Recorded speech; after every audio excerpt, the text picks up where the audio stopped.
I'm getting upset that it's like keeps dying. I'm gonna get the light set for the car.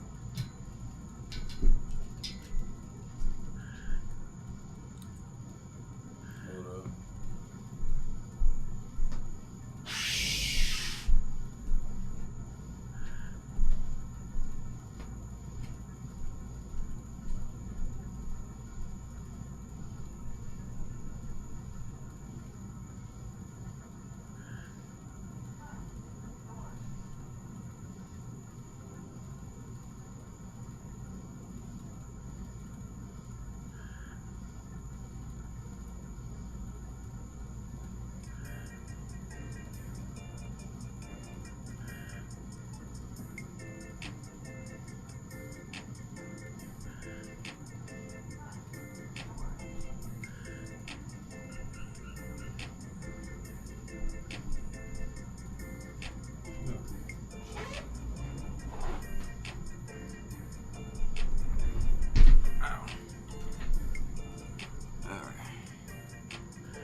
Not gonna lie to y'all. I need to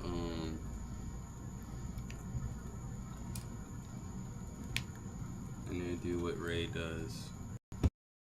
Shit. So, for y'all that don't know what that entails,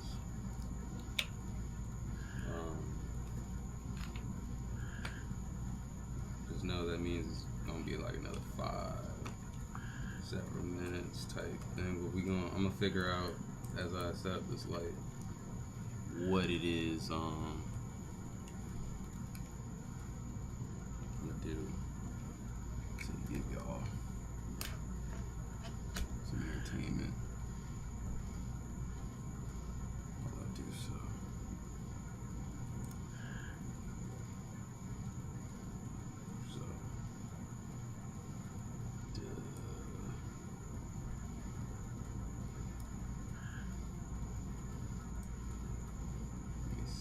What that's gonna look like.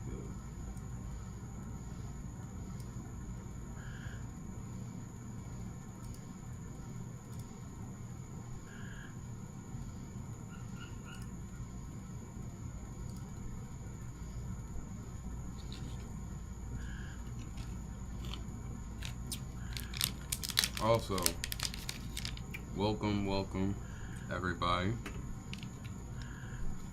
Great to have y'all here, as usual.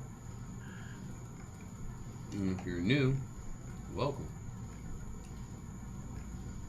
Great to have you here.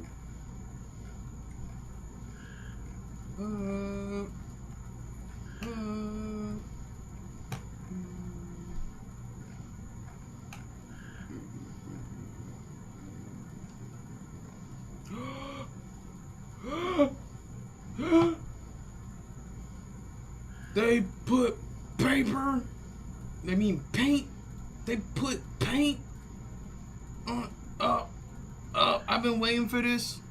I've been waiting for this.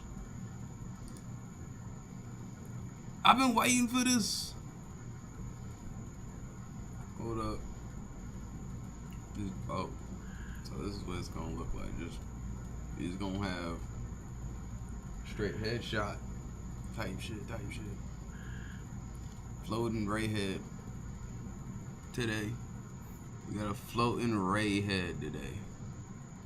Tight shit.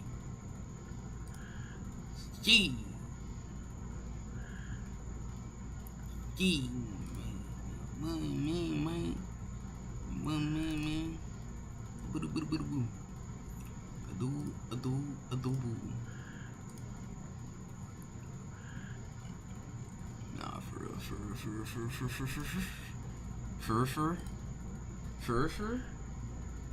Yeah. Paint. This is a game that's all about creation and fun. In fact, you can even play with the game logo. See, this letter changes Mario's size, and this one makes Yoshi appear. And then this one, whoa! Quick, start the video, start the video! In this mode, you can select from a few existing pictures and color in each part using the fill paintbrush. You can also click on Mr. Crayon to swap between other color and pattern options. Not able to talk. You can even fill in Yoshi with more Yoshis, if that's your thing. Go to the music. Go with the music. Here is where you can create something entirely your own using the different available tools. And if you make a mistake, just click the undo dog icon to go back a step. Oh my. With the Nintendo Switch 2 system, you can use either a left or right Joy-Con 2 controller as a mouse to cultivate your creative creations. And if you have a Nintendo Switch, you can plug in a compatible USB mouse. Oh, speaking of loose mice, let's go check out the break room.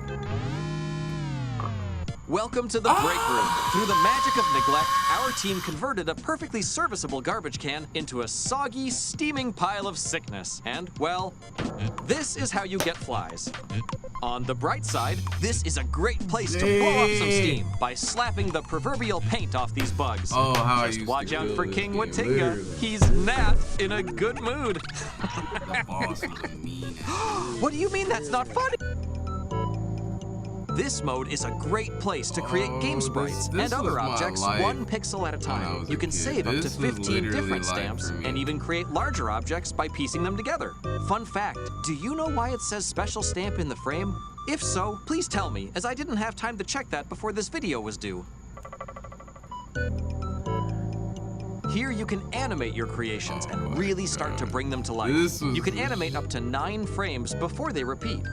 And then you can move them along a path, like this.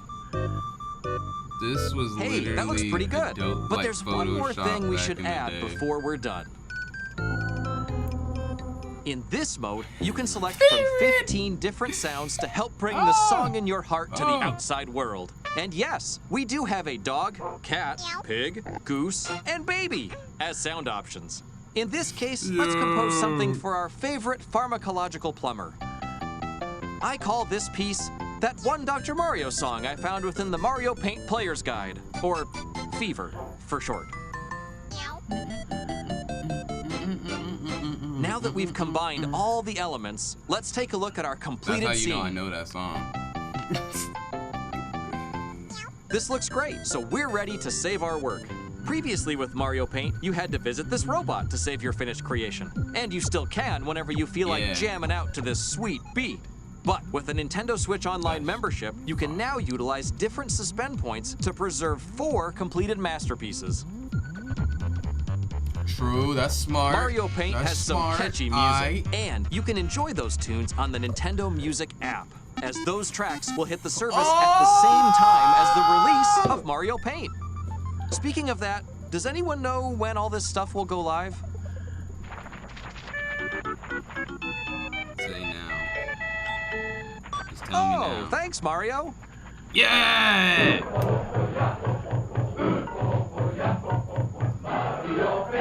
Yeah!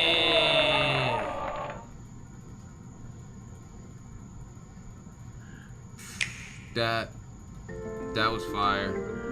Ooh, so exciting. I ain't need no more. I ain't need no more. I ain't need no more, yo. On some the floating head ray ass. Like no, but nah, for real, I'm like a floating head over here. I'm about to figure this out real quick. After I send my brother and my sister this.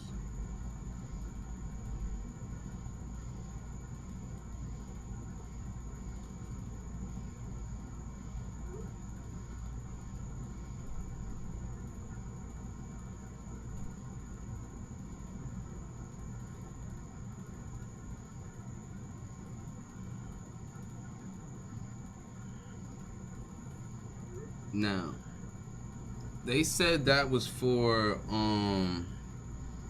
some of that feature sounded like it was only for Nintendo Switch 2, but that is on the Nintendo NES.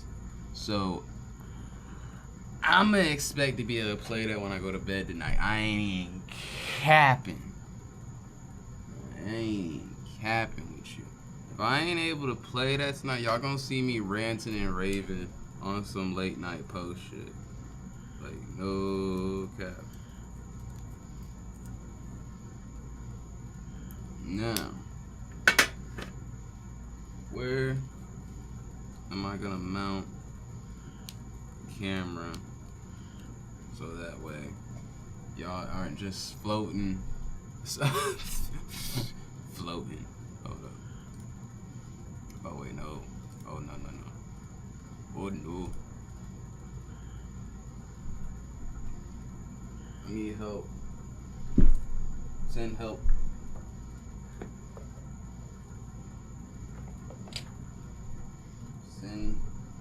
Send the help.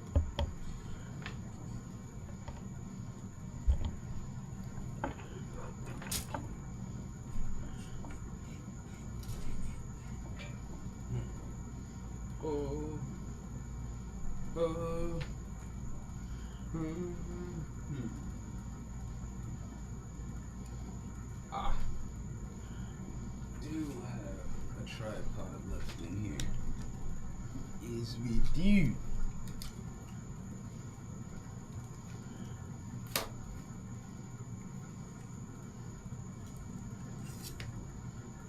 Not a very long tripod. It would do.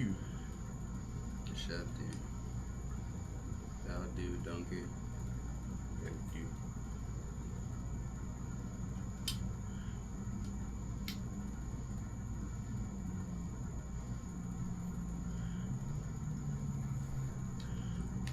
Okay.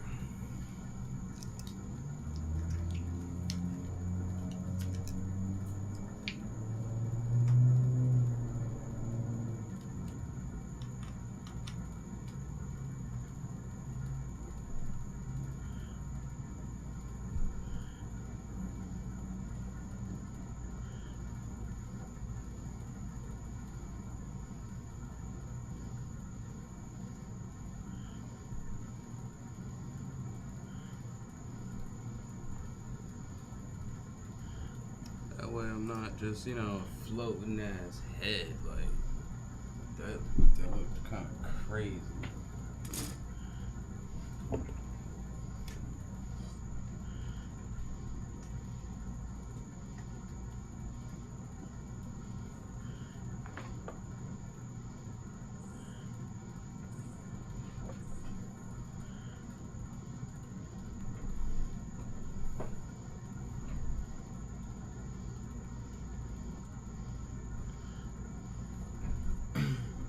To get it done, son of a gun.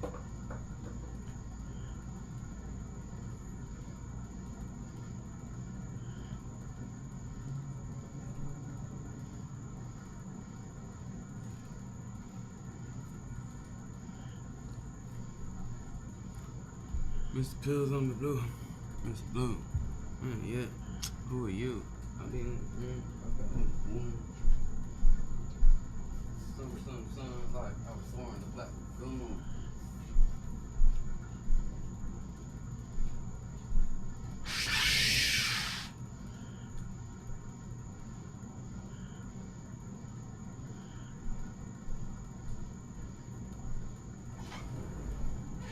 It's gonna get hot.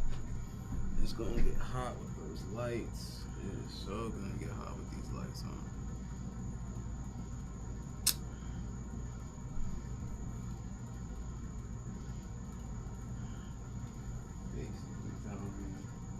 Just get the tripod, aka,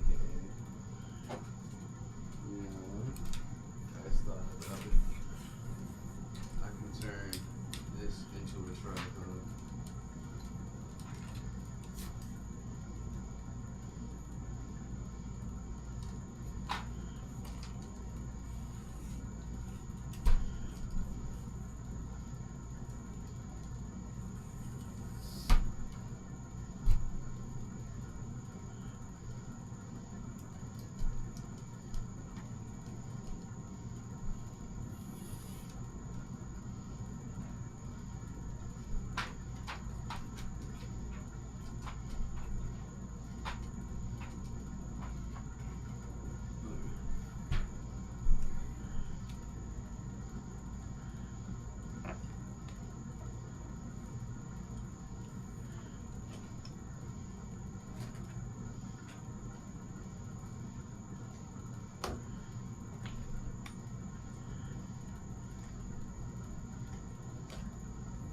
bad, y'all.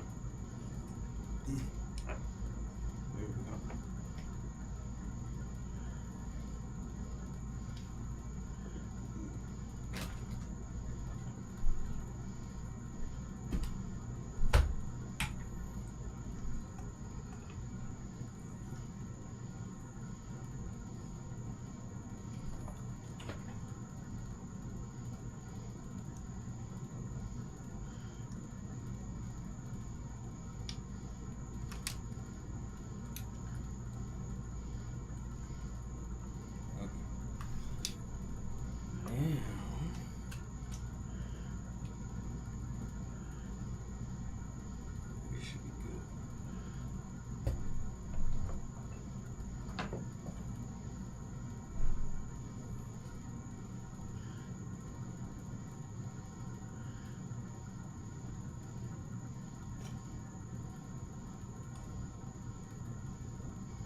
Okay.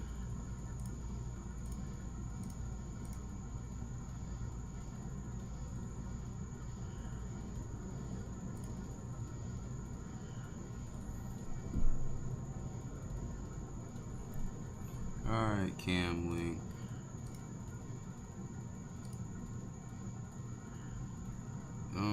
Don't play dumb with me.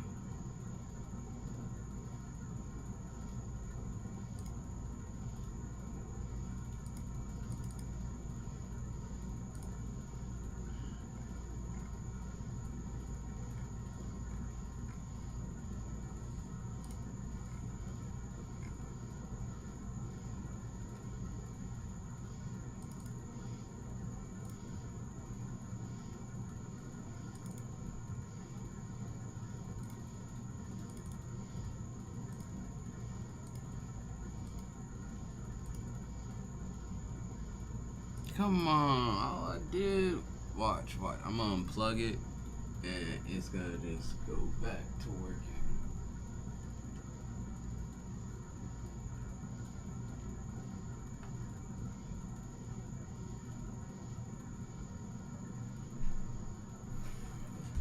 Testing.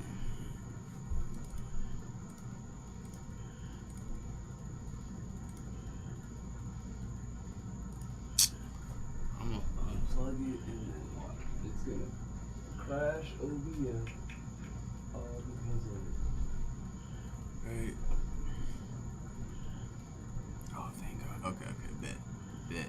I'm talking all this. It didn't do it.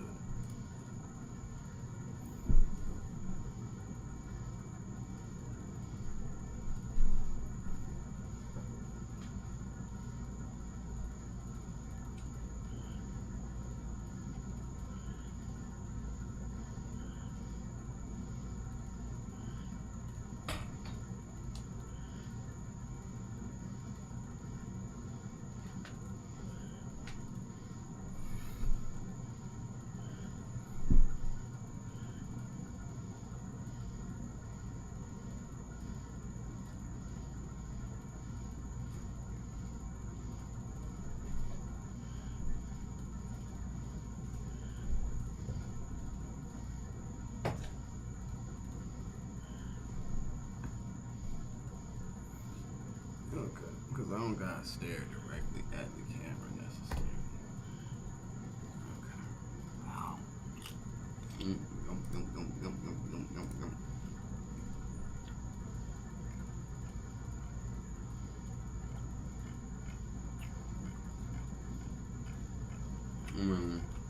While we're looking at video games, turn your ideas into videos. Go to artlist.io and get everything you need, all in one place. Music recorded by real artists. Today we're talking about a bunch of new games coming to the Nintendo Switch, and this list is packed with variety. We've got fast-paced anime fighters, sports RPGs, remakes of arcade classics, cozy sims, and even a few completely off-the-wall ideas you wouldn't expect to see. So let's not waste any time and kick things off with our first game. Kicking things off with one of the biggest anime fighters this August, and it's coming out swinging. The first game already gave fans those flashy, cinematic fights straight out of the anime, but this sequel pushes everything further. More Hashira characters are stepping in with unique movesets. New story arcs are fully playable with expanded cutscenes, and the combat feels tighter with faster combos and powerful ultimate attacks. Visuals pop with that clean anime style, and on Switch, it's surprisingly smooth even when things get chaotic. Online play has been upgraded with better matchmaking, improved ranked systems, and smoother netcode, meaning competitive battles will feel far more stable. For fans of high-speed anime action, this one is an absolutely killer way to kick off August, and it already looks like it's shaping up to be one of the month's most exciting releases. Sorry I'm so late.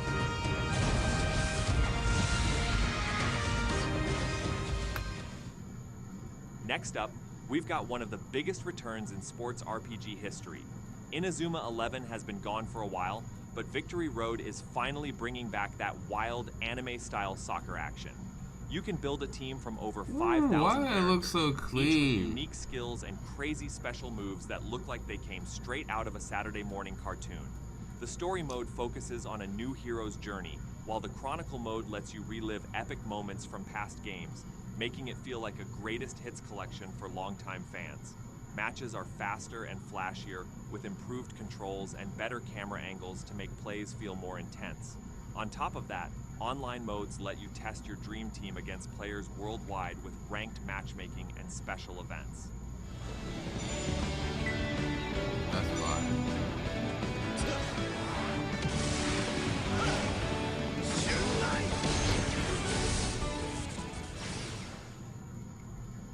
Sliding in next is a full remake of one of Sega's most iconic arcade shooters.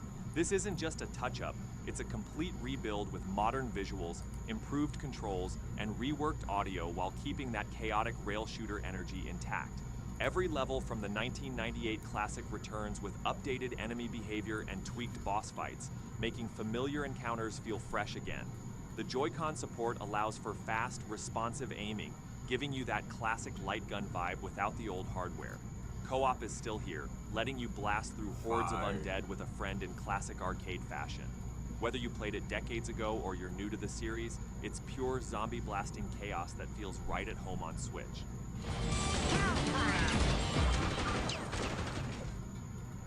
Next, we've got the latest entry in EA's long-running football series. Madden 26 isn't reinventing the wheel, but it's introducing some key changes fans have been asking for. The new Field Sense updates make player movement feel smoother and more realistic, giving quarterbacks and receivers more control during plays.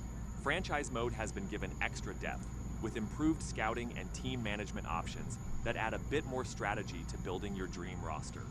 Visual upgrades give stadiums, crowds, and even player gear more detail than before, making each game look like a real Sunday broadcast.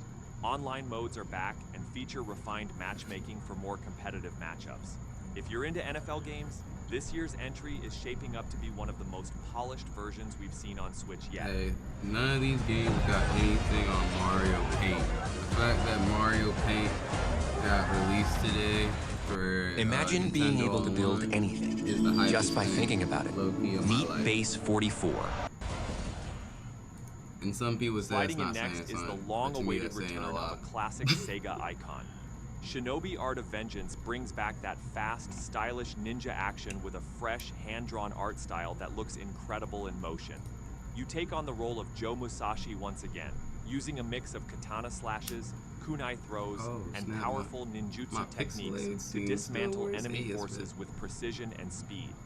The game balances old-school difficulty with Now I modern can movement start getting options, the giving Gundam veterans ready. that nostalgic challenge while welcoming newcomers with smoother combat flow. Boss battles are larger and more dynamic, with cinematic moments that keep every encounter exciting. Whether you're sneaking through rooftops or cutting through hordes of enemies, this feels like the true modern evolution of a classic ninja formula.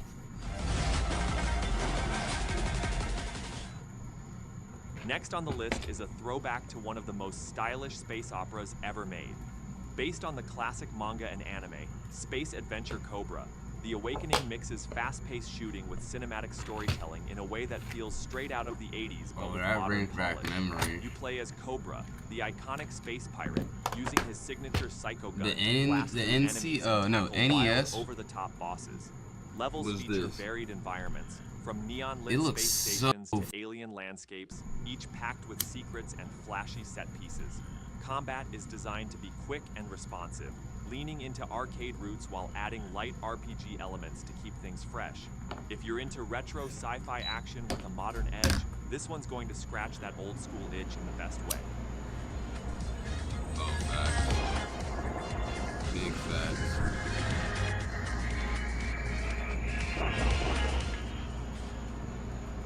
Next up is Turbo Kid, a wild mix of retro action and over-the-top gore that feels like it leapt straight out of an 80s VHS tape. Based on the cult movie of the same name, this game leans into a post-apocalyptic Nah, they had to use the same wasteland full of assets. mutants, Exactly traps, that. and brutal combat. It's a side-scrolling action platformer packed with fast traversal, BMX stunt sequences, and plenty of creative weapons to experiment with. The visual style has that nostalgic pixel art look, but adds a layer of detail and smooth animation that makes every slash, shot, and explosion feel impactful. There's also a strong focus on exploration, giving you the freedom to roam dangerous zones while hunting for secrets and upgrades.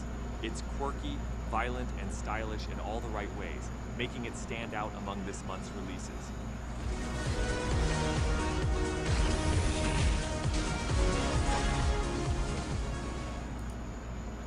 Moving on, we've got a fresh take on farming life with Story of Seasons Grand Bazaar. This one takes you to a vibrant market town where running your farm is only half the experience. The other half is managing your own bazaar.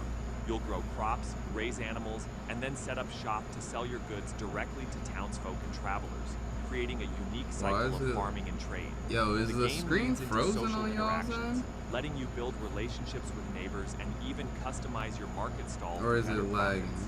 It's got that cozy, slow-paced charm the series is known for, but with an extra layer of management that gives it a different feel. If you're looking for something relaxing yet rewarding, this blend of farming and business simulation has plenty to keep you hooked. The winds of change are coming, and your new life on the farm begins when... Goosebumps. Terror in Little Creek takes the classic R.L. Stine vibe and turns it into an interactive horror adventure. You explore a small town that seems normal at first, but quickly reveals creepy creatures and supernatural secrets. Gameplay mixes stealth and puzzle solving as you sneak past monsters and collect clues to uncover what's really going on. The atmosphere leans into eerie lighting and jump scares, nailing that Goosebumps feel while sprinkling in callbacks fans will recognize.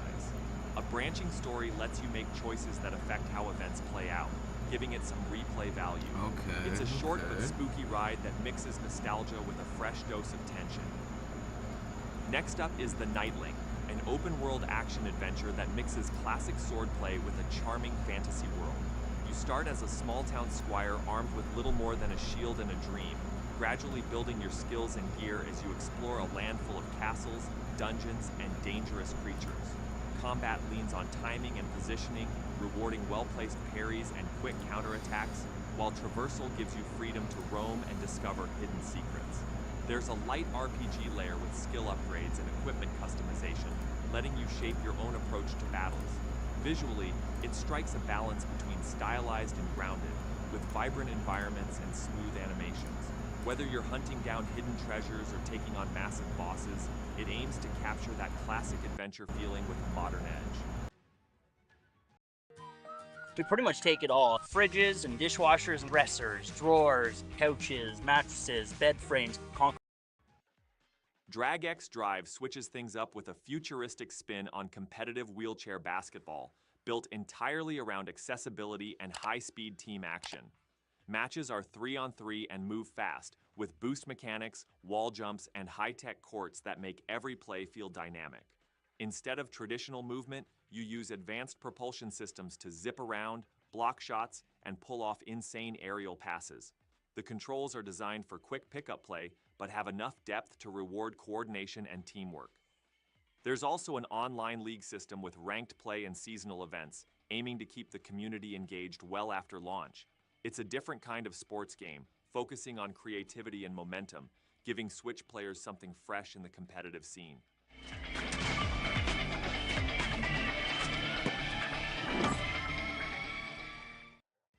Ghostmaster Resurrection revives the cult classic supernatural strategy game with a modern coat of paint. You take control of a squad of mischievous spirits, each with unique powers, scaring unsuspecting humans out of haunted locations. The game focuses on creative problem solving as you set traps, manipulate objects, and use fear to chain together bigger scares for maximum chaos. New levels expand the original formula with larger maps, more interactive environments, and AI that reacts dynamically to your haunting tactics. It blends strategy, puzzle elements, and a dark sense of humor that made the original a fan favorite. For players looking for something unusual and playful with a spooky twist, this is an unexpected but welcome comeback.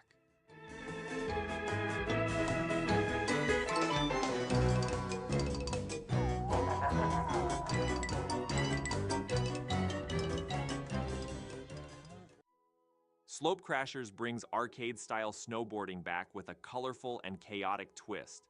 Instead of realistic simulation, it goes all in on fast downhill racing, wild stunts, and animal characters that make every run feel lighthearted and over the top.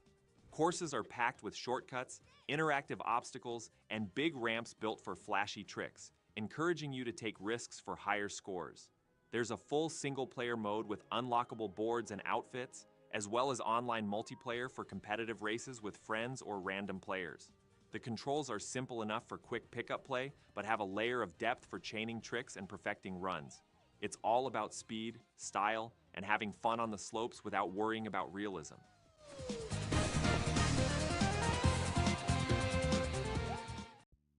Fruit Bus is a cozy road trip adventure that mixes exploration with light management elements. You drive a quirky, customizable food truck across vibrant towns and scenic backroads, gathering ingredients and serving unique fruit-based dishes to hungry locals. The focus is on chill gameplay rather than strict deadlines, letting you experiment with recipes, decorate your truck, and interact with colorful characters along your route. Each stop has its own vibe and customers with different tastes, encouraging you to adapt your menu and upgrade your setup as you travel. The art style is bright and inviting, paired with relaxing music that makes it perfect for players who enjoy slower, creative experiences. It's less about competition and more about enjoying the ride, making it stand out as one of the more wholesome releases on this list.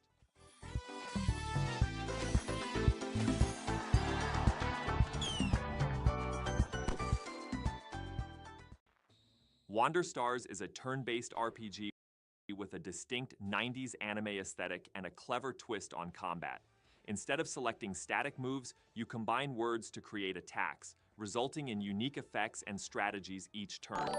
The story follows a group of unlikely heroes traveling through colorful worlds, meeting quirky characters, and battling bizarre enemies along the way. Exploration has a strong focus, encouraging you to seek out side quests and hidden interactions that reward creativity.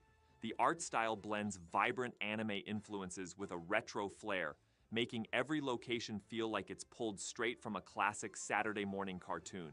It's an RPG that values experimentation and charm, offering something fresh for players tired of traditional turn-based systems. Discounty puts you in charge of running your very own discount supermarket, mixing cozy sim elements with business management. You'll stock shelves, set prices, manage staff, and handle unexpected events like supply shortages or surprise customer rushes. The game focuses on creative problem solving as you balance your budget while keeping customers happy and your store growing, making it feel more relaxed than hardcore management sims. As you expand, you can customize your store layout, unlock new product lines, and even compete in seasonal sales challenges. It's an unusual mix of everyday retail life and playful strategy, giving players something different in the sim genre and adding a surprising amount of charm to running a store.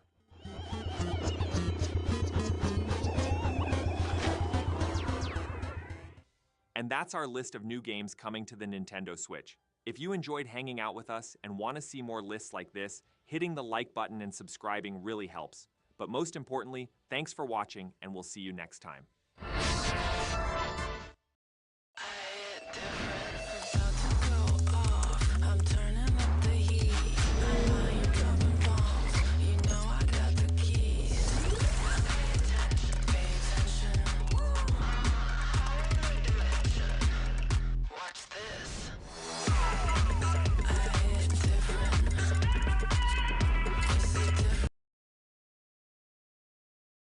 We dealt with the ancient Greek and Roman mythologies, but first, if you are here for some games not based on the Greek and Roman mythologies,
Bubbles. Interesting. I can hit with the bubbles too. Alright, let's make a video. Hello, my YouTube friends! I like to have fun on my live streams, and sometimes we do all kinds of crazy things. I might take on different faces and use crazy voices. I mean, it's all in fun. That's kind of the way I think about it. All these voices can make the stream more fun, especially when you pair it up with cool faces. You just never know. What? On. You just never know when crazy things might happen. You're disgusting. So today, I'm going to tell you all about the program that I use to create all these cool voices. You can try it out totally for free, and I'm even going to leave a link at the end to a video where you can learn about how to do all the faces. And they're free too. We got a lot to get to, so you know what? Let's get to it! Check what it does. You can just record your vocals like this. Yeah, yeah. Then you drag it, you choose. We're here already. I know it looks like I'm on vacation, but really, I'm working. Right now, I'm live streaming. It's unbelievable. Let me tell you how. Just log into Upstream. You're gonna go ahead and click on your media library. You can create a folder if you want. You go over here and you upload files. You just drop your files in here and they're gonna upload for you. Once you do that, you can just create a new stream, and inside that stream, you're just gonna add the videos that you already uploaded. You can take these videos and put them in any order that you want, move them around and adjust them. You can set your settings over here for things like when you want ads to run and stuff like that. And pretty much once you're done, you can come up here, click Start Stream, and you are live streaming 24/7. It's really that easy. And if you want to go even farther, you can come over here to Stream Designer and add all kinds of little flourishes that will just add something extra to the stream. Now, the thing I love most about Upstream and 24-hour live streaming is it gives me the ability to repurpose old content and give it a new life. But the second best thing is that anytime, day or night, I can pop into that live stream and have a conversation with my audience. That is always really cool. So if you ever wanted to try out 24-hour live streaming, there is a link in the description to check out Upstream. Thank you, Upstream, for sponsoring this video. Now let's get back to the content. Now, the application I'm talking about today is called VoiceMod, and it is basically the only real-time voice changing software that I use for very specific reasons. And I'm going to get to those reasons at the end of the video, but the first thing I want to do is show you what it is and how it works. And by the way, there are links in the description down below so you can click on them and check it out. Like I said, you can try VoiceMod out for free. So why not go ahead and check it out and follow along with me? That is the best way to learn. So let's hop in. This is what your VoiceMod is going to look like when you finally get it downloaded and log in. And you've got a bunch of things over here on the side. The first place you're probably going to go is into settings. Here you're going to set up your audio. You're going to tell it what audio source is going to be your input, so your microphone. And then down here you're going to tell it what audio source you're going to be listening to in order to hear your voice change. And that's pretty much all you have to do. Now you can go into advanced audio settings, and there are some interesting things here. If you notice popping or anything, and this is something you get especially in some of the AI voices, you might want to select that. You can select the VoiceMod device as the OS default. Now this mic exclusive mode is kind of important. If you notice that your voice is not lining up with your video, this is one of those things that can really help improve the response time, just in case that happens to you. Now if we go into general, you can see pretty simple stuff. Do you want it to start with Windows? Do you want it to start in the system tray? Minimize to the tray after closing and ask before updating. Pretty self-explanatory. And then you can actually import and export your settings so that you can save them and you're never going to lose your favorites and that sort of thing, which is pretty helpful. And then over here we have keybinds. And this can come in handy if you're using a Stream Deck or StreamerBot or something like that to activate your voices, so you can have it turn the voice changer on or off, and pretty much all kinds of other stuff. And I use the toggle version, but you can just have a button that turns it on and a button that turns it off. And the same thing with the hearing yourself on and off. Now all of these things are sliders that are also down here that you can physically just turn on and off whenever you want. So that's pretty much all of the settings that you're going to mess around with. Let's go down here to the bottom and I'll kind of explain what this stuff is. Here myself obviously turns on the headphones so you can actually physically hear your voice. It's going to be a little disconcerting because it does have a slight delay. So I don't use it very often unless I just want to hear what the actual voices sound like. Let me go check on Instagram. It's pretty much off all the time. And then voice changer is going to actually physically activate the voices. Over here, you can mute your microphone. You can adjust the audio volume here, the voice changer volume, the actual volume that you're going to be hearing it through your headphones, and then beep out volume and system output. So you've got a lot of different volumes here that you can mess with. This is the beep button. So if you just want to add beeps to your audio, you can just click that and it will beep. And then this right here will connect to the VoiceMod control. Hey video creator, we know you. For you, it's about more than getting the job done. You'll keep going until it's perfect. Oh, that's what the up, one. Pixie Artless Video Generator is built for man. you, the creator. You'll take your creativity to the edge, and then go beyond. Again. Yo, what is up with y'all? With all the AI tools you need in one place, covered by the right license for you. We'll always make sure you have everything to make your next masterpiece. So go to Artlist and start creating without limits.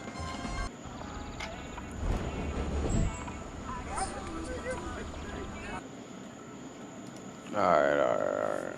I'm done.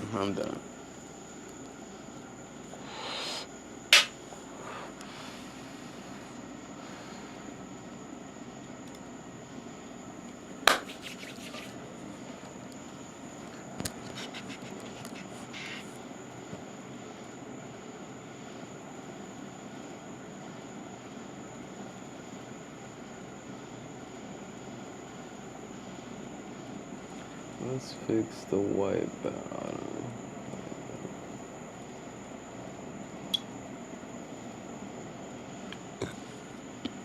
Okay, that looks better. Okay. Need some light on my face on the other camera, but I guess not really.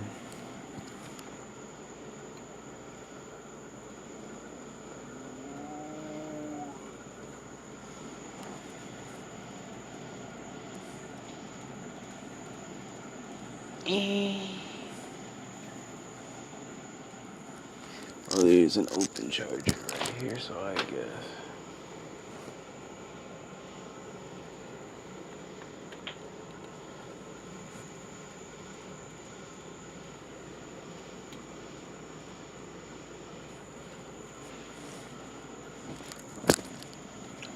Let there be light on my face. Okay.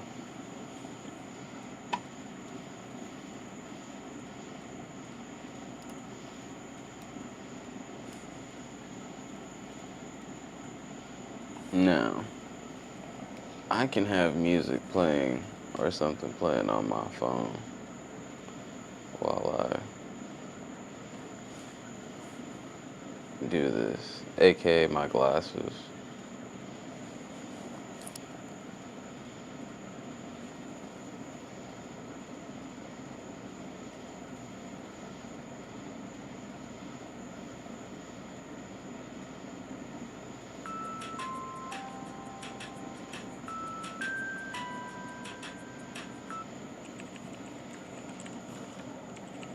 Alright, let's start.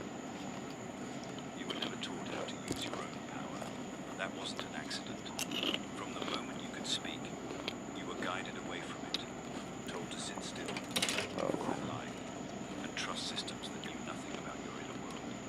You were taught to believe that energy was something external, found in wires, machines, calories, or outlets, but never in your own breath. I-16. And yet the ancients knew better. Thoth, the Egyptian god of wisdom, time, and hidden knowledge, didn't just leave myths behind. He left a method, a precise technique said to unlock the subtle force that governs all creation. Energy, not as a metaphor, but as something you can control with focused attention and conscious awareness. His teachings, long hidden by mystery schools and deliberately suppressed by empires, described a world where thought shapes reality, frequency creates form, and the human being is not a victim of life, but its architect. There's a reason the ancients didn't write instruction manuals. They encoded knowledge in myth, symbol, and story. Thoth wasn't just a figure of legend. He was said to be the architect of wisdom itself. The Greeks called him Hermes Trismegistus, the thrice great. The emerald tablets bear his name, and hidden within these texts are fragments of something far more precise than myth, something resembling a technology of the mind, a system for working not just with energy, but as energy. This wasn't religion, it wasn't worship, it was alignment. Thoth's teachings didn't ask you to believe, they challenged you to remember that the universe, at its core, isn't made of matter, but So what we're doing here again is building the red comet, aka the MS-06S Zaku II. wasn't philosophical fluff. It was literal. Everything begins in the mind. Every form, Known for, you know, Char as the pilot. consciousness is not a byproduct of the brain. It's the source of all existence. And your thoughts are not empty. They are blueprints that leave imprints on the field of reality. Thoth's technique begins here, not with external rituals or chants, but with inner awareness. In his tradition, thought was considered a frequency, intention, H. an emotion, a carrier wave. Together, they formed a trinity, capable of influencing 22. and outside the body. This wasn't a metaphor. It was mechanics. You are a transmitter, whether you know it or not. The question is, are you transmitting consciously? The ancients believed that focused thought, pure, undiluted by fear or doubt, could shift the energetic structure of space. That matter is simply condensed energy, and energy responds to mind. This isn't a forgotten fantasy. It's a reality backed by modern insights into quantum fields, cymatics, and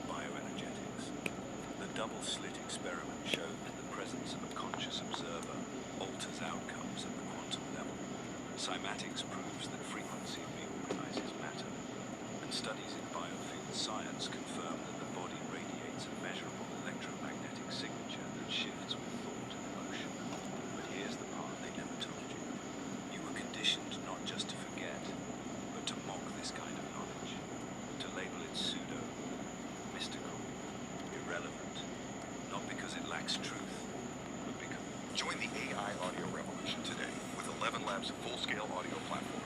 Generate industry leading. It holds too much of it. The more accurate the ancient systems turned out to be, the more urgently they were buried. The institutions that control modern thought don't fear superstition, they fear precision. And Thoth's technique was nothing if not precise. There are elements of this method we can't speak freely about here. Some of this knowledge is simply too sensitive for this platform. We share it in Insights Academy, our free newsletter, where you'll also receive a digital copy of the Chameleon for a limited time. Links in the description.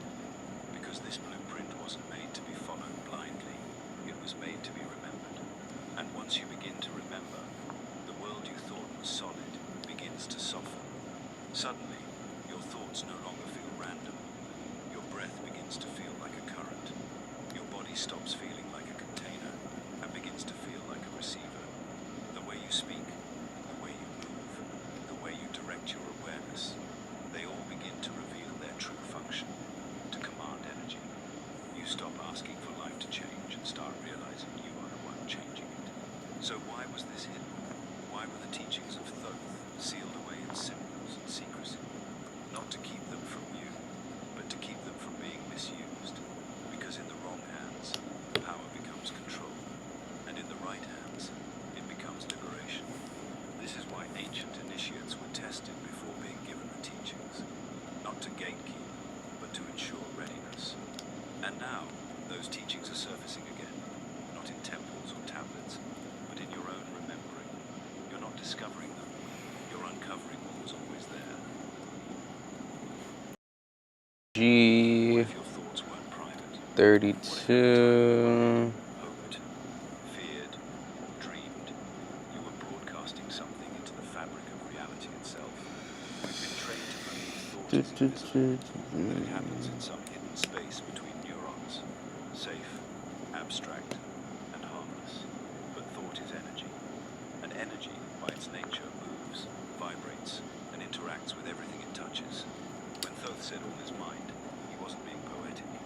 He was revealing the source code of reality. Every thought you think carries a frequency.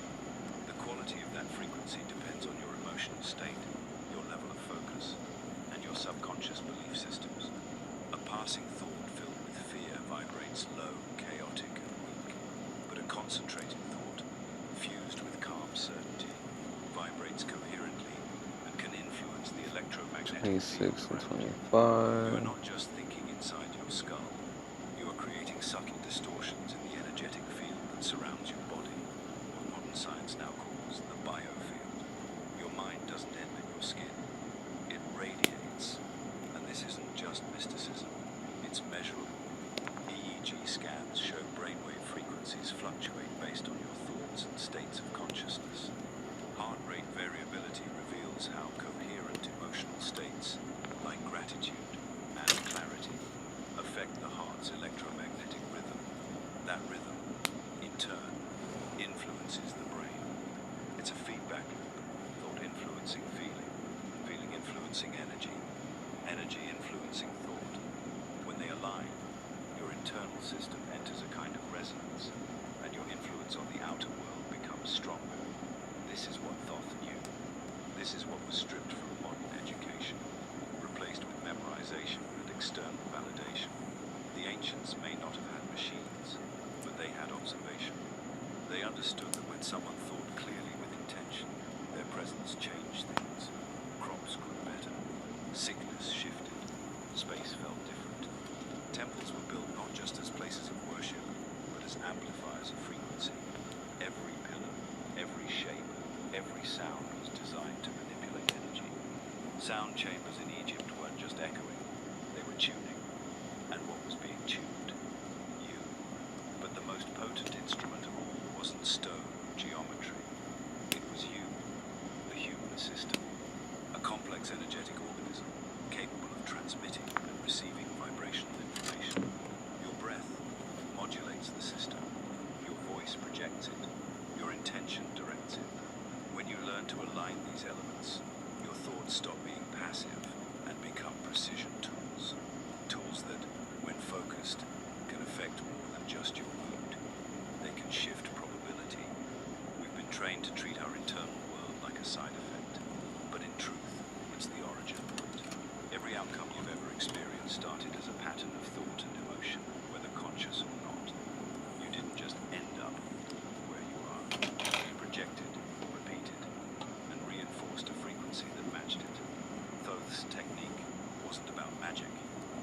about mastery.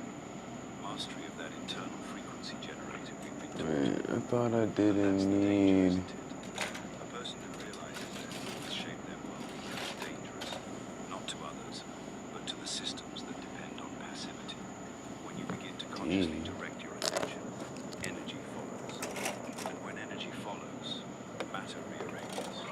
It doesn't happen instantly. This isn't fantasy, but it happens inevitably. Energy moves first. Form follows second. D7... So when HA... he was giving us the manual no one else would. He was telling us that to know yourself is to know the levers of the universe. Not because you control the world, but because you tune yourself to it. And when the instrument is tuned, the song changes.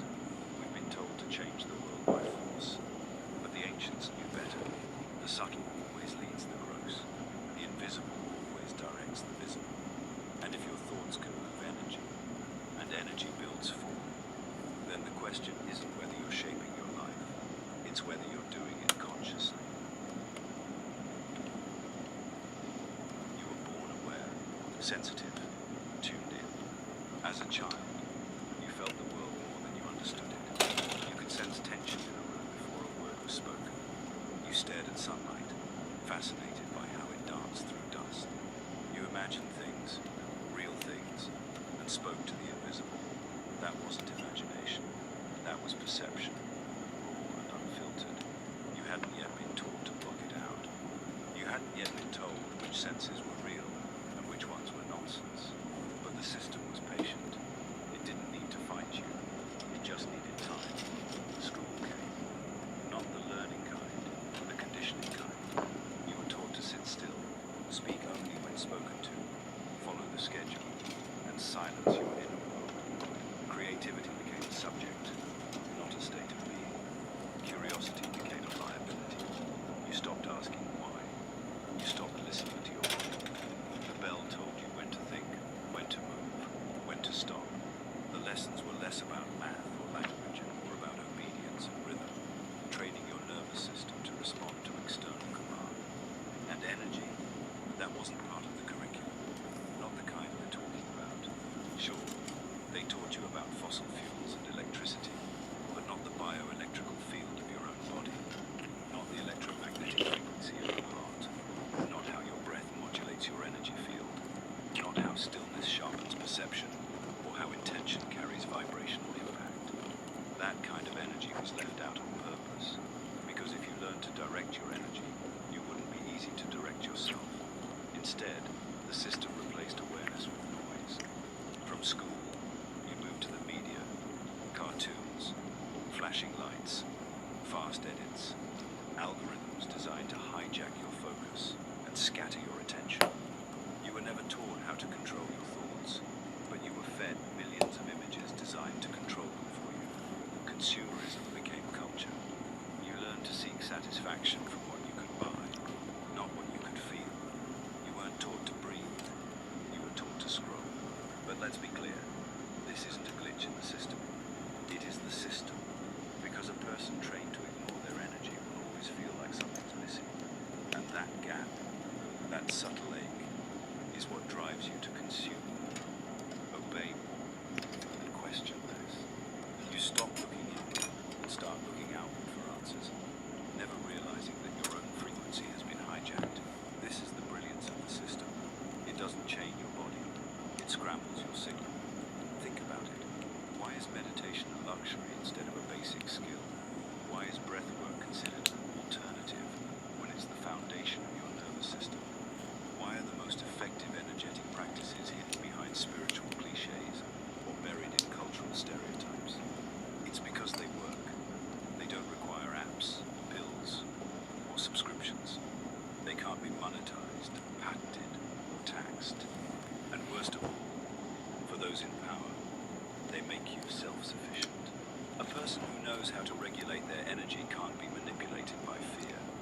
A person who understands their thoughts affect their environment won't fall for the lie of helplessness.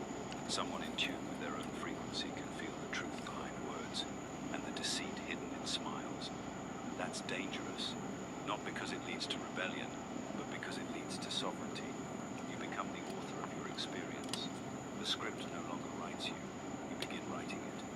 So when people dismiss this knowledge as woo-woo or unscientific, understand where that reaction comes from. It comes from training. It comes from years of being taught that anything invisible is imaginary, that only the physical is real, and that expertise lives outside of you. But you don't need permission to access what's already yours. You need remembrance. You need unlearning. You need to reclaim the subtle awareness the system works so hard to dull. Because here's the truth. The energy has always been there. It didn't vanish. You were just trained to stop feeling it. Becca? Hey. Coffee? Feel like you've been catfished?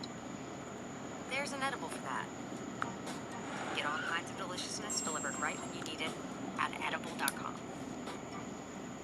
One of my biggest dreams was to road trip Europe in a van, and I actually 820. I was mentally in a very difficult place. There's a bunch of reasons why I'm gonna... The world you see is not the world as it is, it's the world as you've been taught to perceive it. And buried within the fragments of ancient teachings is a map out of that illusion.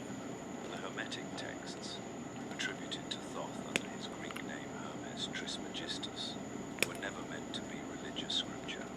They were blueprints, coded instructions for decoding reality itself.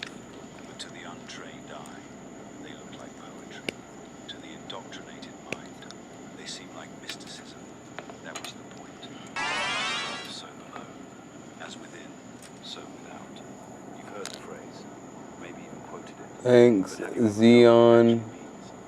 It's not just a Atia K. It's an equation. Ita K. What happens in the scene reflects what's happening in the unseen. The universe is not a series of separate points. I got again. Frequency. Change one, and the other must follow. And yet, no one teaches this in science class. No one explains that your inner state is causative. Instead, you're taught to treat symptoms, fix outcomes, react to consequences. But Thoth's wisdom says, start upstream, start within. The Kybalion, one of the key Hermetic texts, outlines 7 principles, all flowing from a single truth. The universe is mental, not in a metaphorical sense, in a literal one. All is mind. That means everything around you is being shaped by consciousness, not just your own, but collective, cosmic, universal mind.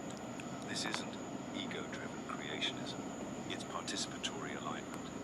When you tune your personal mind to the larger patterns, through thought, breath, and intent, you no longer fight the current. You begin to steer with it. Look closer at ancient temples and mystery schools and you'll see the same patterns repeated. Geometry, vibration, symbols of light and frequency. These weren't aesthetic choices. They were technologies. Sacred geometry was not decoration.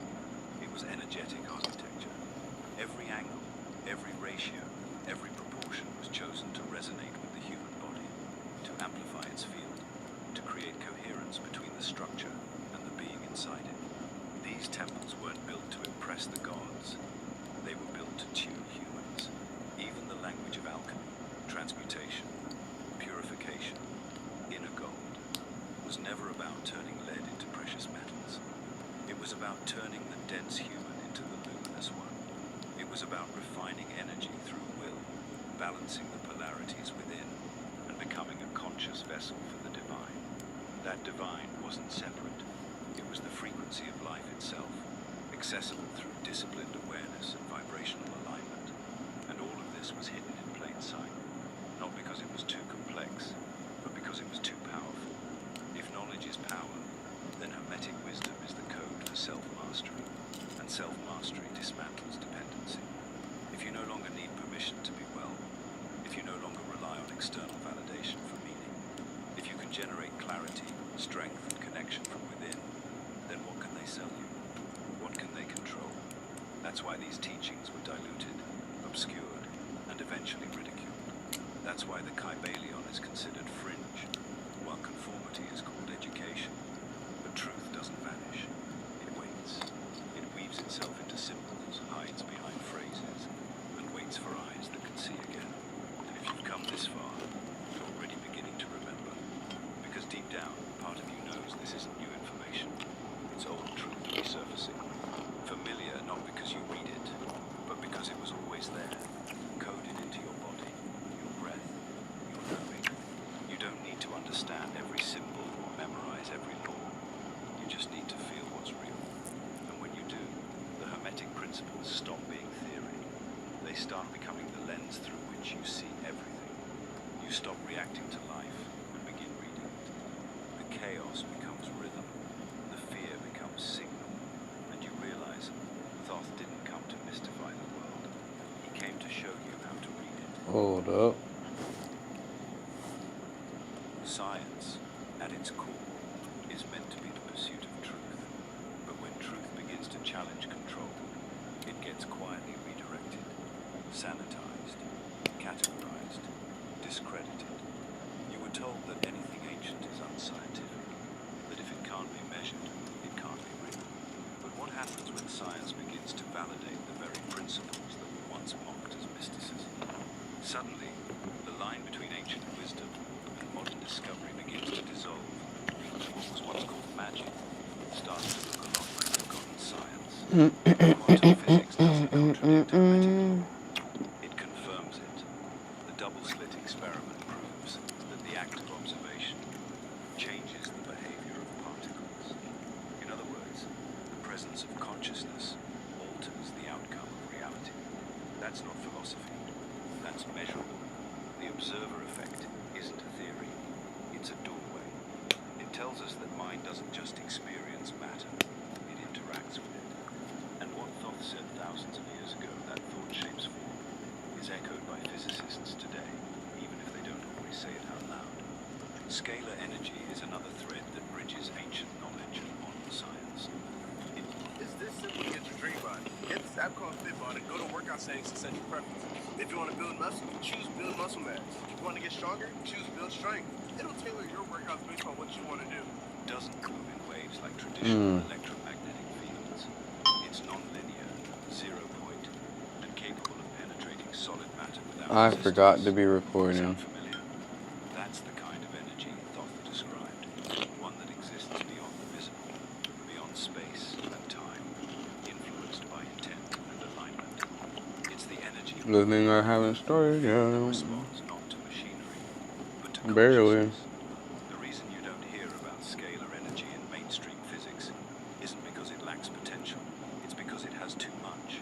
Weapons have been theorized using it, have been patented with it, and yet you were never taught about it. Why?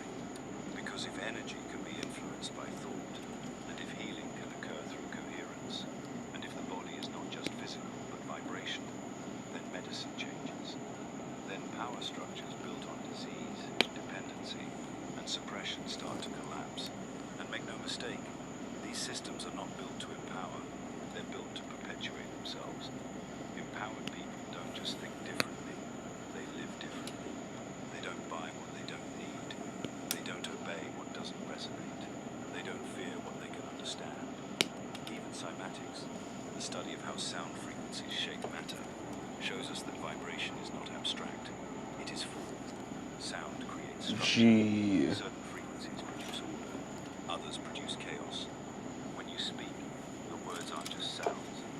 They're vibrations. When you think, you're not just having internal dialogue. 30, 31. The ancients used toning, chanting, breathwork, and silence to tune their systems like instruments. They weren't performing rituals for spectacle. They were aligning their inner frequency with a greater field.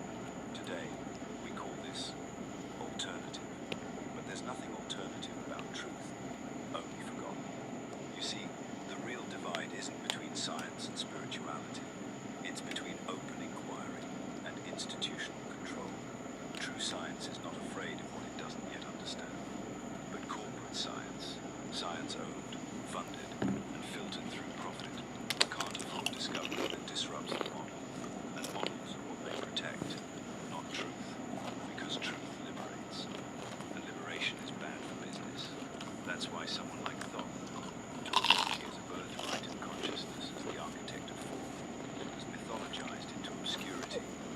That's why vibrational medicine is framed as placebo, while chemical dependency is normalized.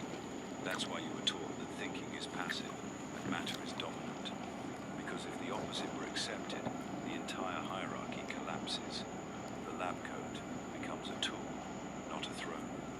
The body becomes intelligent, not defective. The mind becomes creative, not chaotic. But you don't need permission to recognize resonance. You've felt it. You've walked into rooms that felt heavy for no reason. You've met people whose presence calmed you before they spoke. You've heard music that rearranged your emotions in seconds. You've had thoughts that seem to shift your entire mood. These are not coincidences. They're clues, echoes of a truth that predates modern systems. Truth that says energy is real, vibration is law, and consciousness is the interface. And when science stops protecting its models and starts following its own data, it will rediscover what the ancients already knew. Until then, the responsibility of remembering falls to you. The most dangerous knowledge is always hidden in symbols, not because it's vague, but because it protects the unready from misunderstanding it. Thoth's technique, often referred to in fragments across Hermetic texts and mystery school traditions, was never handed down as a step-by-step guide. It was encoded in geometry, embedded in ritual, whispered through metaphor, and guarded fiercely for one reason. It worked, not as metaphor, not as inspiration, as a functional method for controlling energy, consciously, intentionally, and with purpose. The ancients didn't separate the body from the spirit, or the mind from the breath. They saw the human being as one continuous system, electrical, magnetic, vibrational, and conscious. Thoth's system worked within this framework. It wasn't about faith, it was about alignment. You became the instrument, and when you tuned it precisely, you could interact with the field that shaped all form. In modern terms, you could alter the code. It always began with silence, not a... Here's one habit that makes you extremely intelligent. Oh. Replace social media with microwave. Have you heard about this app? Headway. I replace scrolling with it. It's a game changer. Whenever you're bored or have an extra 15 minutes a day, you just read book summaries. It can be addictive too. I recommend everybody to try micro-learning with Headway.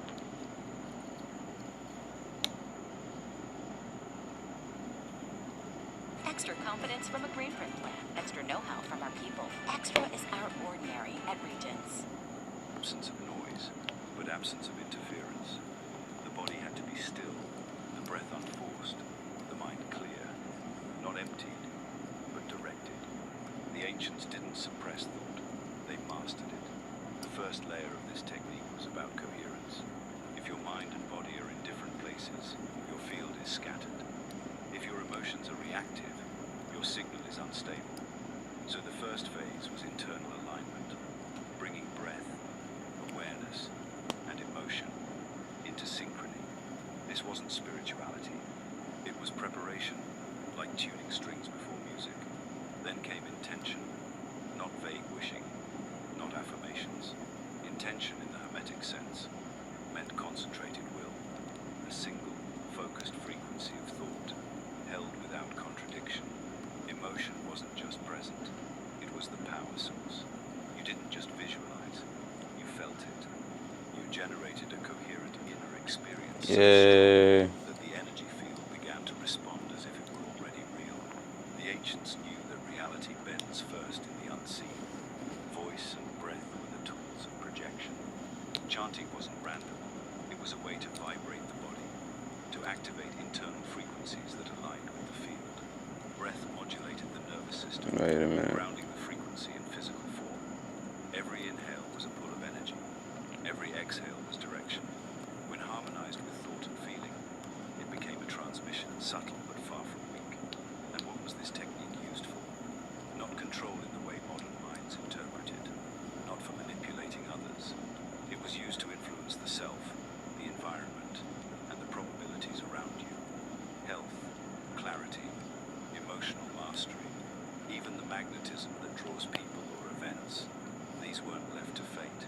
They were adjusted, tuned, and directed by those who had learned the method. Not consistently enough that the tradition endured for thousands of years. Of course, the written records are fragmented. Most of the original initiations were oral, ritualistic, experiential, but the remnants we have all point to the same core, that the field around you is programmable, and that you, in your natural state, are the programmer. This is why Thoth's technique has been so heavily mythologized, because if you see it as legend, you won't try to apply it. If you dismiss it as ancient fantasy, you won't remember what your body already knows. Boom. Even now, aspects of this method are being rediscovered under different names: neuroscience, bioenergetics, breathwork, vibrational healing. But disconnected from their original context, they're often reduced to hacks or wellness trends. The truth is, this was never about temporary states of calm. It was about transformation. It was about remembering how to consciously interface with the building blocks of reality, and how to do so responsibly, because the field always responds, not to what you say, but to what you are, to what you believe, to what you emit consistently. Thoth's technique wasn't about performing, it was about becoming. And once you become coherent, focused, and aligned, the external world has no choice but to reflect it. This isn't mysticism. It's the mechanics of mind and energy, hidden for centuries, now waiting to be lived again. Okay. Knowledge isn't That's always almost done. Sometimes it's hidden in plain sight, buried under ridicule, rebranded as fantasy, or distorted into harmless entertainment. That's exactly what happened to Thoth's teachings. H13. Or lost. They were trivialized, stripped of their original context, dressed up in mythology, and shelved in the category of legend. Because if you mythologize something long enough, people stop looking at it as a system and start seeing it as a story. And no one tries to live a story. They just listen, nod, and forget. That was the point. The technique we've been unpacking wasn't forbidden because it was false. It was forbidden because it made control harder. It bypassed institutions. It didn't require temples or clergy or certifications. It didn't ask for permission. It taught that power, real power, starts in the quiet of your own mind. That reality bends to focused energy. That sovereignty isn't something granted by systems. 29. And for those who seek control, Oh, that's all that's left on this one. Okay. control systems by nature require disconnection. If you believe your thoughts are private, passive, and powerless, Hope everybody's having a good night. You know, it's nighttime where I'm at. you will surrender your health to someone with a license. If you believe your emotions are irrational burdens, Oh, it's actually morning. they sabotage your inner harmony. Now it is now Tuesday. Is energetic, intelligent, and programmable. You become easier to manage. And let's be clear, this suppression wasn't accidental. When empires rose, they did so not just by conquering land, but by conquering empty. The ancient mystery schools didn't just teach ritual, they preserved vibrational science. The temples of Egypt, the initiations in Greece, the Vedic breath practices of vast understanding. These cultures didn't worship nature, they studied it, harmonized with it, and mirrored its principles in their own systems. But as power consolidated, decentralized wisdom became a threat. Rome didn't just burn libraries, it replaced them with doctrine. Religion didn't just reinterpret symbols, it rebranded them as sin. The feminine principles of intuition, receptivity, and inner knowing were suppressed. The masculine principles of domination and hierarchy were glorified. And suddenly, energy work became heresy. Inner sovereignty became rebellion. Silence became suspicious. Ritual became blasphemy. And the people forgot. But forgetting doesn't mean the knowledge was lost. It means it was stored, coded into symbols, stories, and architecture. It survived in whispers, in lineages, in dreams. And now, in the age of information, it's resurfacing. Not because it's trendy, but because something in us is ready again. Ready to stop outsourcing power. Ready to stop numbing instinct. Ready to stop waiting for external change and start generating it from within.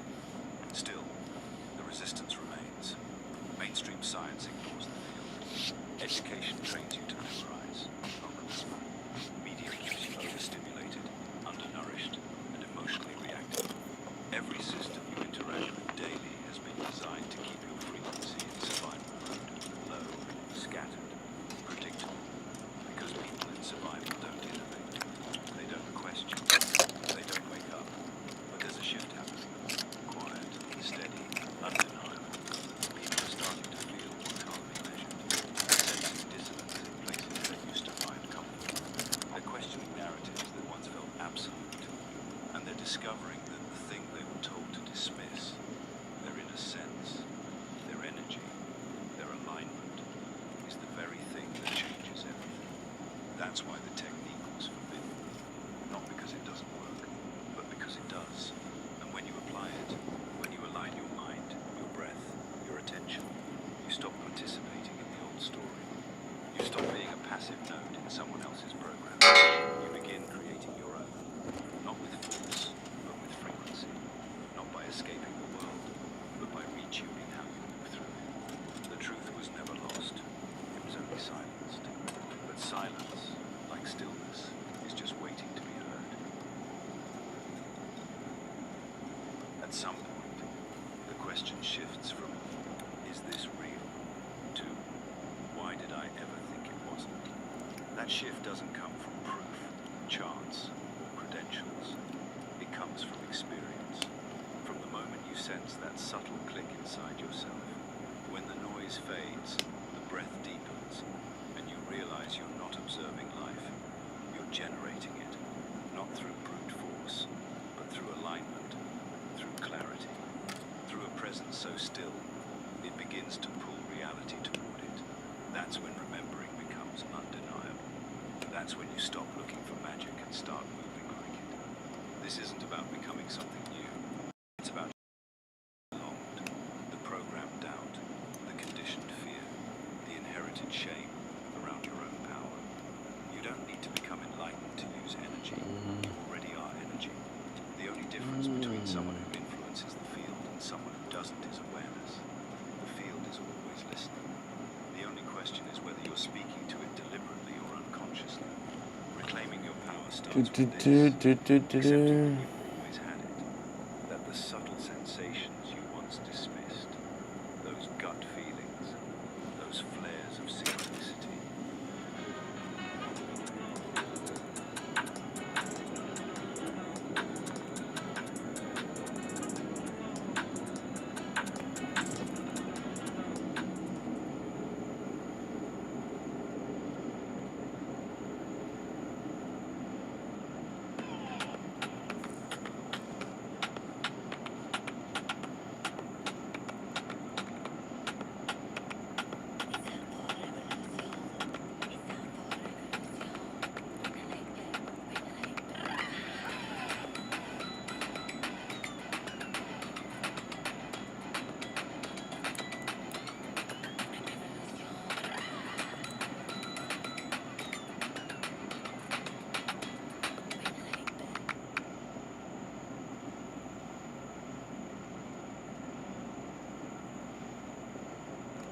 moments of stillness that seemed to stretch time were not anomalies.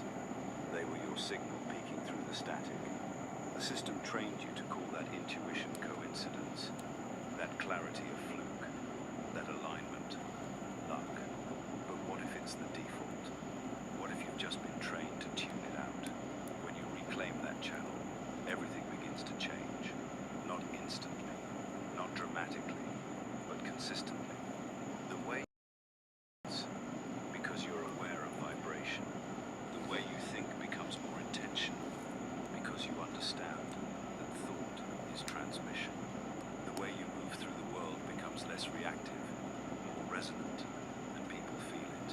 They may not know what's different about you, but they'll respond to it. Does that look right? You become a living contradiction to the world's programming, not by preaching, Oh wait, but by being.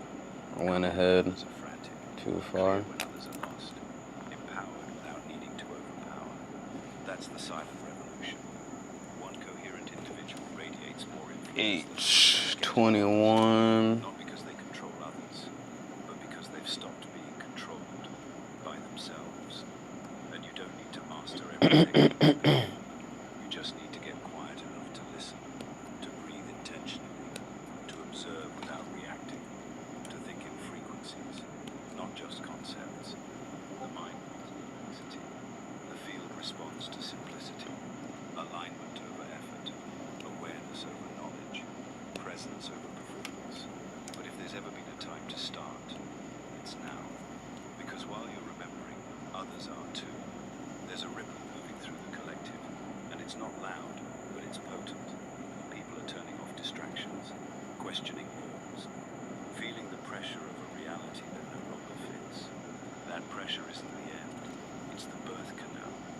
choice is whether you'll resist it or breathe with it, whether you'll numb it or listen, whether you'll keep waiting for someone else to change the world, or finally remember that you are the frequency it's been waiting for. This is not about belief, it's about resonance. If this truth stirs something in you, don't let it fade. Don't scroll past it. Sit with it. Ask yourself, what if I've been powerful this entire time? And then, watch what answers come. Not from outside, but from the field you've always been part of. Every ancient tradition, every mystic teaching, every hidden scroll that made it through the fires of time, buried, banned, or burned, says the same thing in different words. You are the vessel, the conductor, the source. What Thoth taught wasn't myth, it was memory, not fiction, but function. A reminder that energy is not something you use, it's something you are. And to forget that is to live as a shadow in your own life. But to remember, to truly remember, is to step outside the role you were assigned and become the creator you were always meant to be. We live in a world where knowing this makes you dangerous, not because you'll cause harm, but because you'll stop being controlled. A society that profits from your doubt cannot survive your awareness. That's why systems of power work so hard to keep you numb. Why schools rarely teach stillness. Why science strips out the sacred. Why media replaces wisdom with noise. Because when you see clearly, really see, no one can sell you what you already possess. No one can own what you've reclaimed. And what you're reclaiming now is more than an idea. It's a birthright. Your ability to focus your intent, shift your inner frequency, and create change, inside and out, isn't reserved for monks, mystics, or chosen ones. It's for you. It always has been. But power without clarity is chaos. That's why teachings like Thoth's were once reserved for the initiated, those who had proven they would use it with purpose, not ego. Not because the knowledge was dangerous, but because the untrained mind is. This isn't about perfection, it's about practice. Energy doesn't need belief to function. It responds to attention, to consistency, to presence. You can start right now, wherever you are. No altar needed, just awareness, breath, intention. Every moment is an invitation to align, to shift the internal before reacting to the external, to listen deeply before speaking, to charge your words with purpose rather than noise. You'll begin to notice the subtle shifts first. People treating you differently without knowing why. Random synchronicities, more clarity in chaos. But soon the changes grow. Health improves. Ideas come faster. Emotions settle. You start navigating the world as if it's responding to you, because it is. Not as a master over it, but as a conscious participant in it. The veil lifts. The script loses its grip. And for the first time, you feel the difference between existing and truly being alive. But this journey is not meant to be walked alone. Because while the awakening begins individually, its true power lies in the collective. That's why they keep us divided, distracted, suspicious, isolated. Because when awakened individuals unite, the system no longer holds. When we stop arguing over illusions and start sinking into truth, a new frequency emerges, one that can't be silenced, bought, broken. It amplifies, it spreads, and it reshapes reality from the inside out. And that's where Insights Academy comes in. It's not just a newsletter, it's a portal, a place we've created to share what can't be said here. Sign up with the link in the description and you'll also receive your free digital copy of the Kybalion, a foundational hermetic text, while it's still available. If you've made it this far, you already know this isn't just content, it's initiation. This knowledge was hidden not because it was false, but because it was too real, too liberating, too powerful. The time for secrecy is over. The scrolls have been unrolled, the walls are cracking, and the voice that's been whispering in your chest since childhood is growing louder. It's time to stop waiting for someone to activate you. You are the activation. You are the technique. You are the field. And every step from here is yours to. If this video resonated with you, let us know by commenting. I understood it.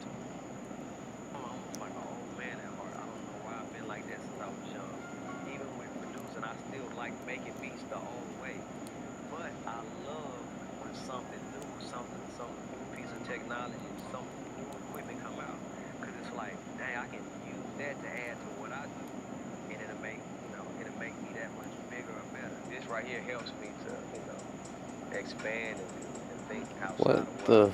frick? Nah, I like this streamline right there, that's all.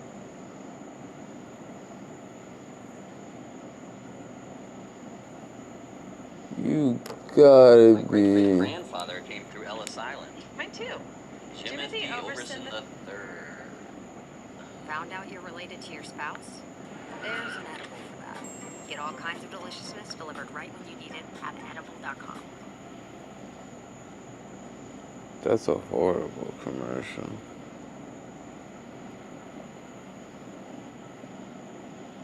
Why would you do that to them?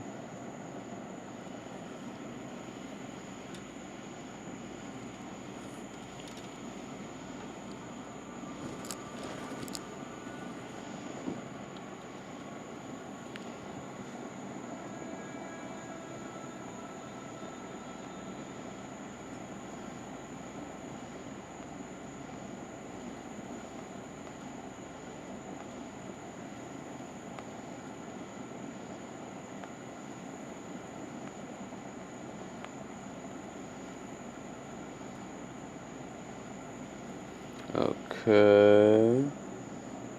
So what did we not? Oh. Oh. Okay, that makes sense. Didn't take out 19.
Okay, I feel stupid, but that is okay.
Nah, sway. Sway.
Sway, I'm not feeling this. I'm not feeling this part of the build. Even though it just clicked into place, I'm not feeling that.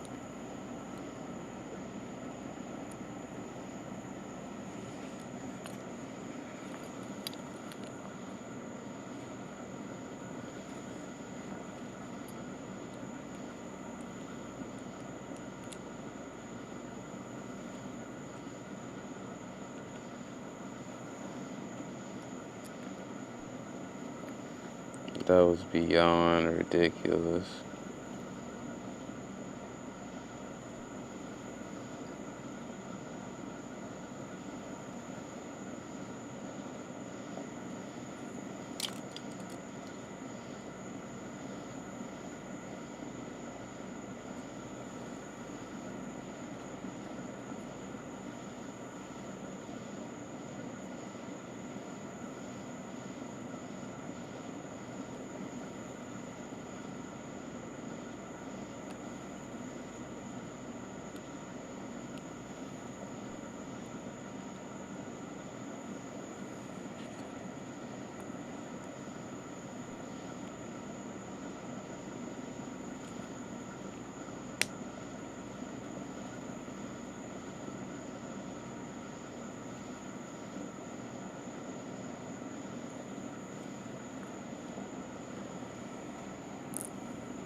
Oh, I did that backwards.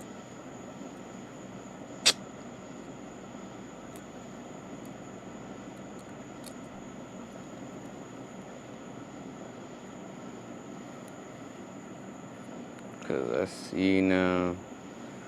I see how it's supposed to go.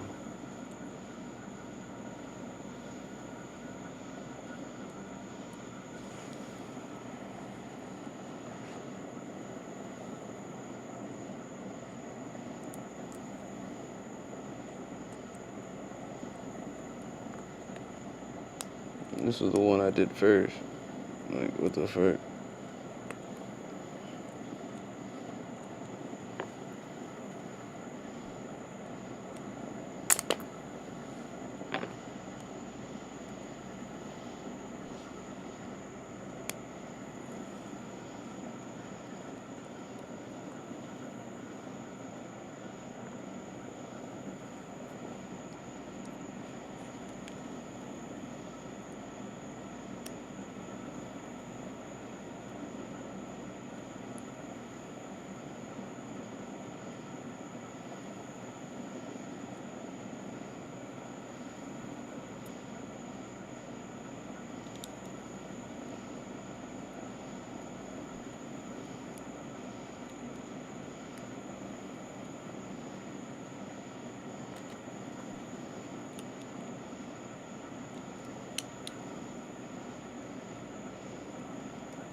Okay.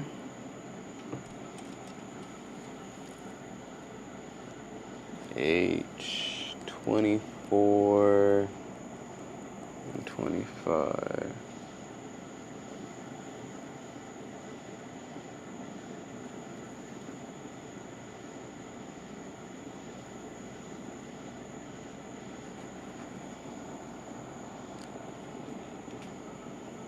$24 and $25.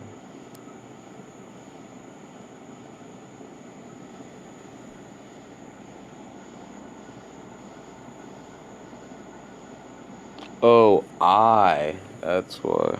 I.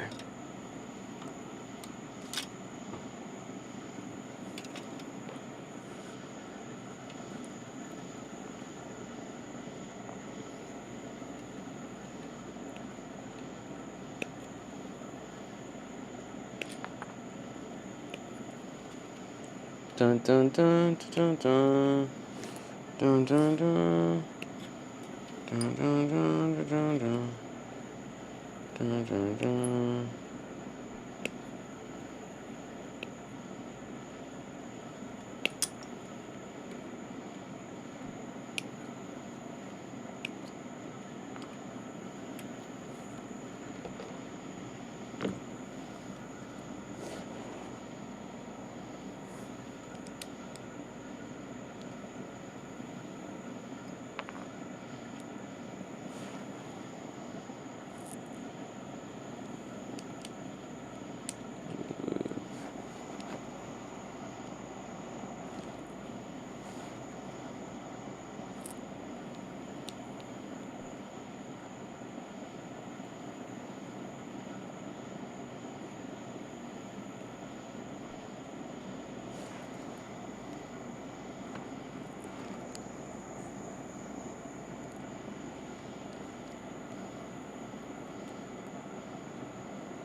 Wait, is it down or is it?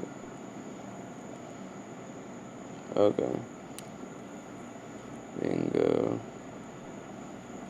Right.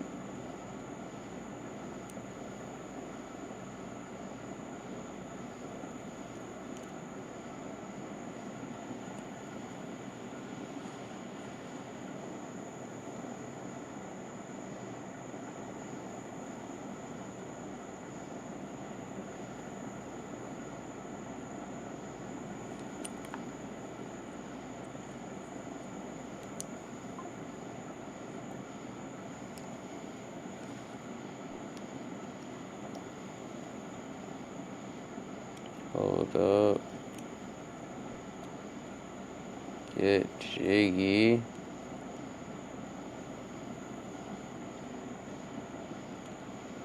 Oh, whoa, whoa, whoa, whoa.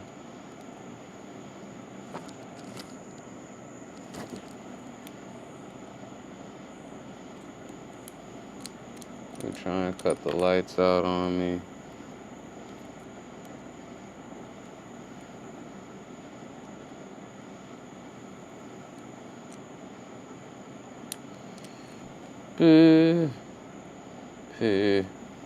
Come on. How'd y'all do it? Wait, hold, cause that is not making sense. It is not making no sense.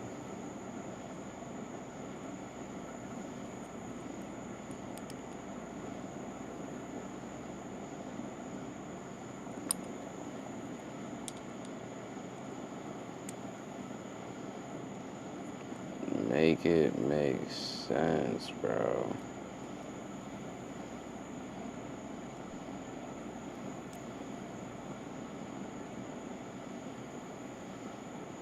Nah, dog. Nah. Did I really do the right one?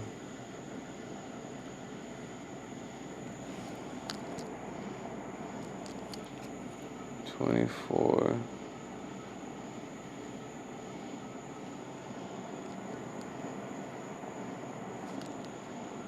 This is H.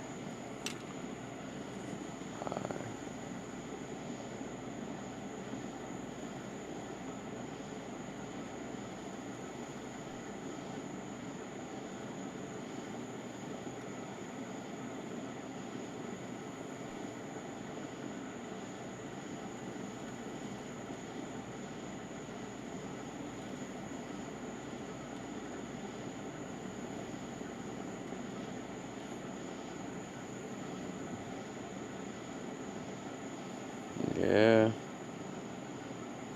Those are the pieces. So why is it giving me trouble?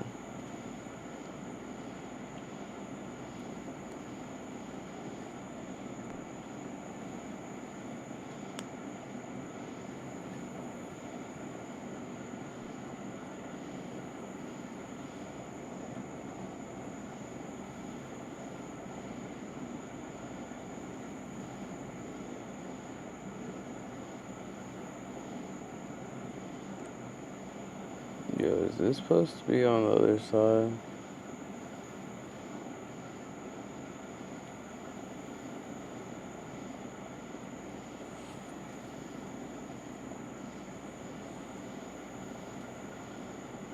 Yes.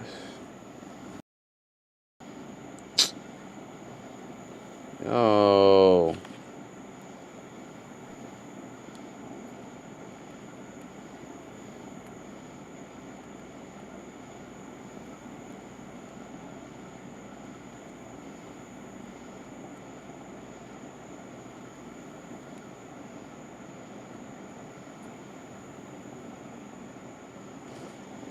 Yeah.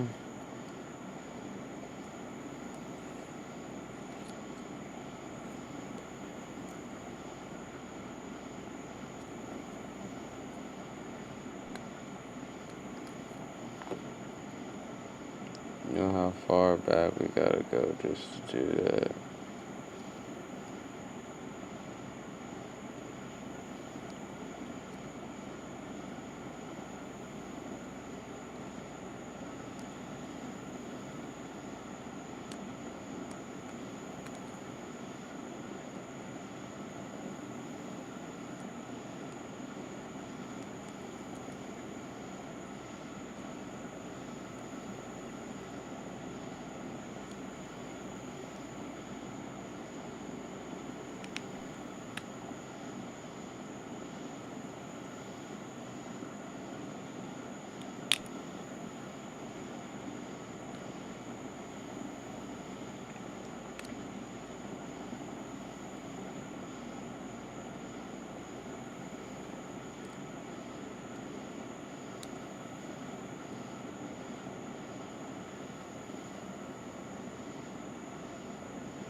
Bingo.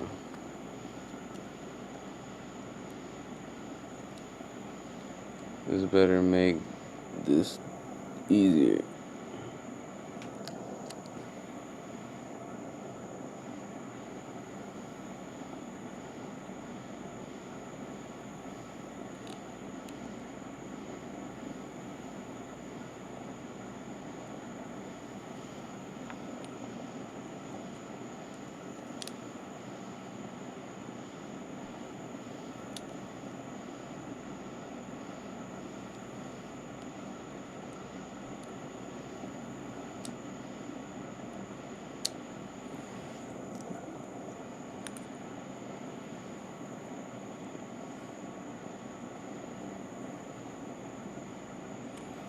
Make it make sense.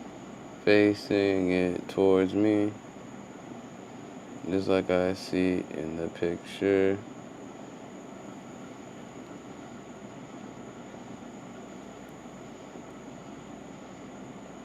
So why?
my bad, my bad.